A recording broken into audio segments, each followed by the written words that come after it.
السلام عليكم ورحمة الله وبركاته. ازيكم يا حبايبي؟ عاملين ايه؟ يا رب يكون كلكم بألف خير.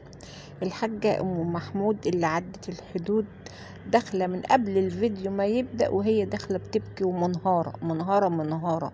الحاجة بتقول انها مش عايزة اي حاجة، لا عايزة قنوات ولا عايزة ذهب ولا عايزة اي حاجة، عايزة بس رجعولي ابني. يا حاجة، يا حاجة، ابنك متجوز ومخلف، وسواء مراته حامل دلوقتي تاني ولا مش حامل دي حاجة خاصة بيه هو. يرجعولك ابنك ازاي يا حاجة؟ يعني يخرب بيته، يطلق مراته؟ يعني حاجة غريبة قوي. انا حاسة حاجة كده انك زعلانة ان محمد كويس مع مراته، او محمد خرج من تحت العباية بتاعتكم، فانت عايزة ترجعيه ليكم بأي طريقة. ايوه صح، انت ام وليكي حق وكل حاجة، ده ابنك، بس برضك مش بالشكل ده، مش توصل لحد يعني عايزاه يطلق مراته، ومراته سحرالي، ومراته يعني عايزه اقول لك حاجه يا حاجه، يعني هي آلاء هتفضل يعني مش عارفه عايزه اوصفها لك. يعني آلاء عايزه تعمل لك سحر، هتاخد قدامك العبايه وتقول لك لا، العبايه اللي انت لابساها عشان تاخدها تعمل لك عليها سحر. طب ما هي حاجة آلاء معاكوا على طول، ما ممكن من سبت الغسيل تاخد حاجة من غسيلك من غير ما انت ما تحسي، من غير ما تشعري، يعني واخده بالك؟ طب يعني عامله لك سحر، عامله لمين سحر؟ عامله لمحمد سحر ان هو يكره اخوته؟ يعني حاجه غريبه قوي يعني. وبعدين في نقطه كمان يا حاجه، انت دلوقتي شايفه ابنك بعيد عنكم، انت تعملي ايه يا حاجه؟ بدل ما تطلعي تفتحي الدنيا على النت وتقولي ابني سرقني، ابني سرق ذهبي ب500,000 جنيه، وخد الفلوس وراح اشترى لمراته بيها برضك دهب ب500,000 جنيه. ابني بيعاير اخوه انه مراته بتخلف، وهو والتاني اخوه حسن مراته ما بتخلفش، او هو اللي ما بيخلفش، الله اعلم. طب يا حاجة، اللي خلاكي سافرت عند حمدي عشان تحضري السبوع، طب ما تروحي لمحمد، روحي لمحمد واقعدي معاه هو ومراته، شوفوا. يعني اسمعي من هنا واسمعي من هنا، ما تسمعيش من جهة واحدة بس. اقعدي انت الام، انت يعني انت الكبيرة، انت اللي توجهي. انت لو واحد غلط في اخوه، لا، تصلحيهم على بعض. لو الستات بتغير من بعض، او عموما السلايف دايما بيغيروا من بعض. اللي انا عايزه اسالكم على حاجه يا جماعه، يا ريت الناس ترد عليا. هو ليه الاخوات بيبقوا اخوات يعني؟ بصوا، مفيش حاجه بتفرقهم، واول ما يتجوزوا النار تولع، ما بقوش اخوات. يعني اول ما بيبقى في حريم خلاص ما بقاش في اخوات، كل واحد بقى في اتجاه، وكل واحد شايف اخوه بقى عدو ليه. حاجة غريبة يعني. عيلة الحاج جابر ده، حمدي ووفاء، يعني الناس كلها كانت شايفاهم عمرهم ما كانوا بيطلعوا اي حاجة بره تخص العيلة.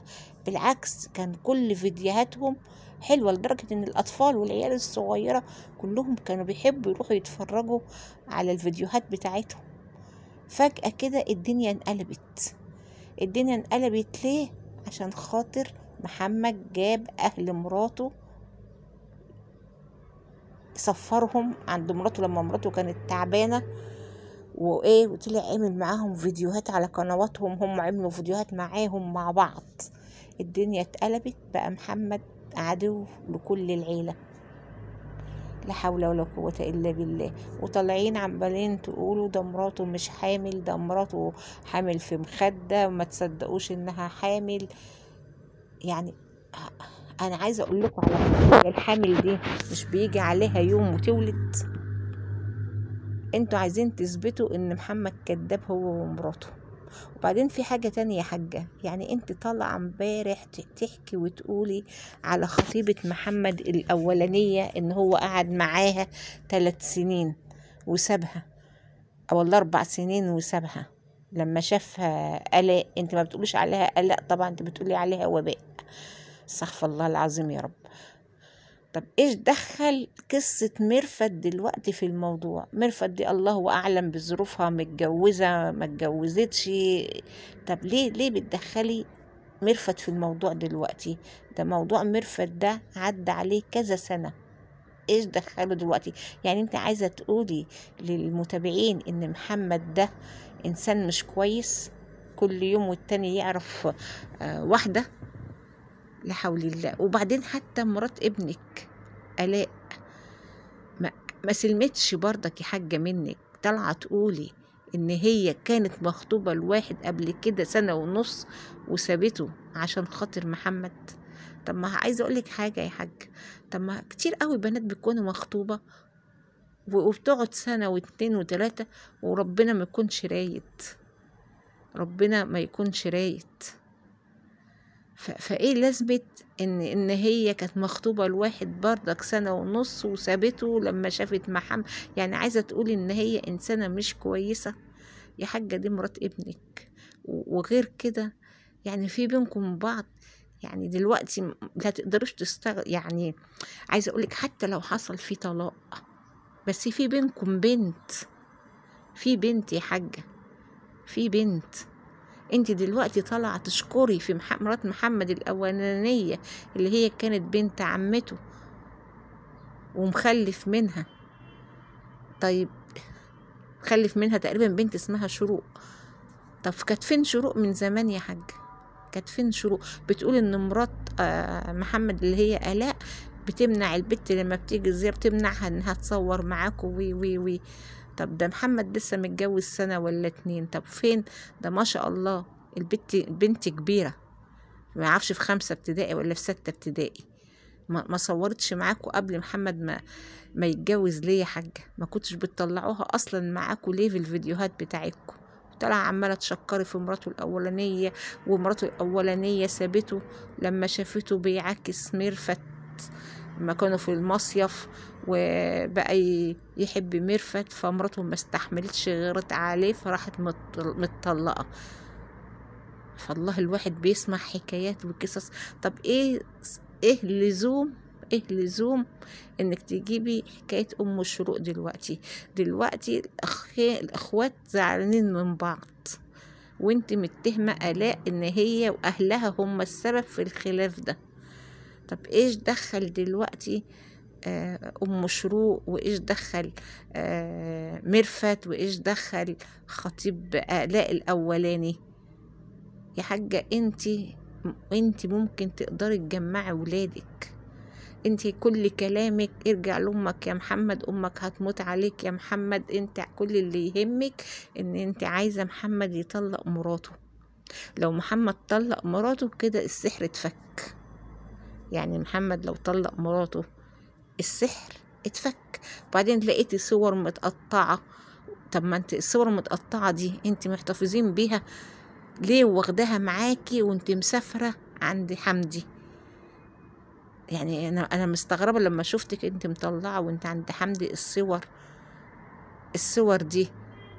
يعني ليه طب وليه آلاء هتقطع صور؟ ولا هتعمل لهم عمل ليه؟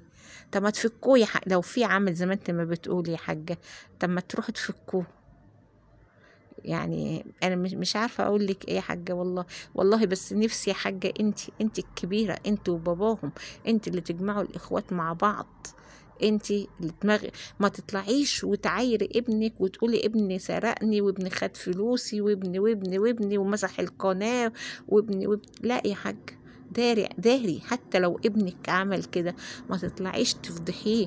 هو انت عايزه تقوليلي ان ابنك هيجي عليه يوم وينسى انك طلعتي فضحتيه قدام الدنيا كلها وتقول حرامي وسرق ذهبي؟ ابنك هينسى ده ليك يا حاجة؟ عمره في حياته ما هينسى ان انتي فضحتيه كده.